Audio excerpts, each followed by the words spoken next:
అన్న తమ్ముళ్ళకి రాఖీలు కడుతున్న అక్క చెల్లెళ్ళందరికీ శుభాకాంక్షలు, రాఖీ శుభాకాంక్షలు. అలాగే Suhas, happy birthday to you.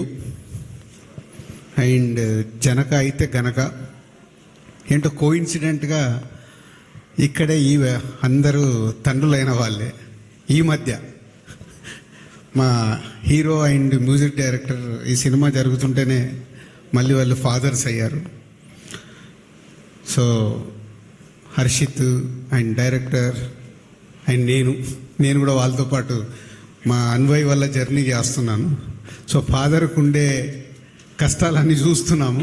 So ప్రతి ఇంట్లో ఉండేది అది. కష్టాలు మీనింగ్ అంటే హ్యాపీగా ఉండే కష్టాలు అవి. సో జనక అయితే గనక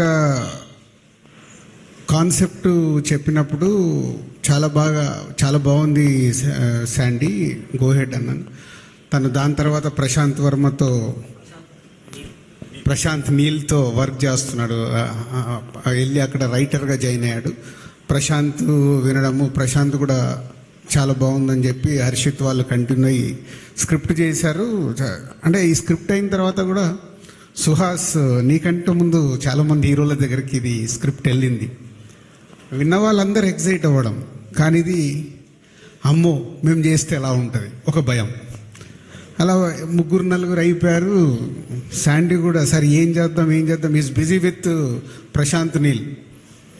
సరే బలగం రిలీజ్ అయిన తర్వాత నేనే ఒకరోజు హర్షిత్ని శాండీని రండి అన్నాను. అని ఏంటి సార్, ఒక అబ్బాయి పేరు చెప్తాను, నాకు బలగం అయిన తర్వాత ఆ కాన్ఫిడెన్స్ ఈ కథ బాగా రీచ్ అవుద్ది అనిపిస్తుంది, చెప్తాను మీకు రీచ్ అవుద్దా అని అప్పుడు సుహాస్ గురించి చెప్పా. ఎందుకో అబ్బాయి చాలా ఈ కథలో ఉన్నట్ట మిడిల్ క్లాసు కుర్రాడిలాగా బాగా రీచ్ అవుతాడు అనిపిస్తుంది. సో అని ఇమ్మీడియట్లీ వీళ్ళు ఏం రియాక్ట్ అయ్యారో నాకు గుర్తులేదు, కానీ టైం తీసుకున్నావు కదా, ఇమ్మీడియట్గా వెళ్ళిపోయారు. ఓకే బాగుంటుంది సార్ అని.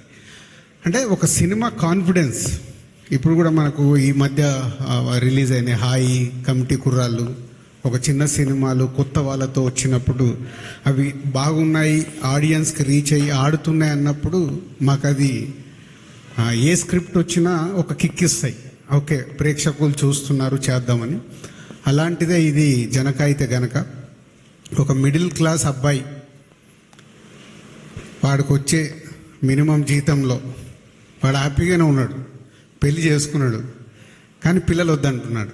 ఏంట్రా నీ గోలా అంటే, మీకు తెలియదు నా వైఫ్ ప్రెగ్నెన్సీ అయిన దగ్గర నుంచి హాస్పిటల్ ఖర్చులు ఎంత అవుతాయో మీకు తెలుసా నాన్న, మీ జనరేషన్ వేరు మా జనరేషన్ వేరు, డెలివరీకి ఎంత ఖర్చు అవుతుంది, అలా అన్ని లెక్కలు చెప్పి ఫాదర్ని నానమ్మని అందరినీ చుప్ చేస్తూ ఉంటాడు.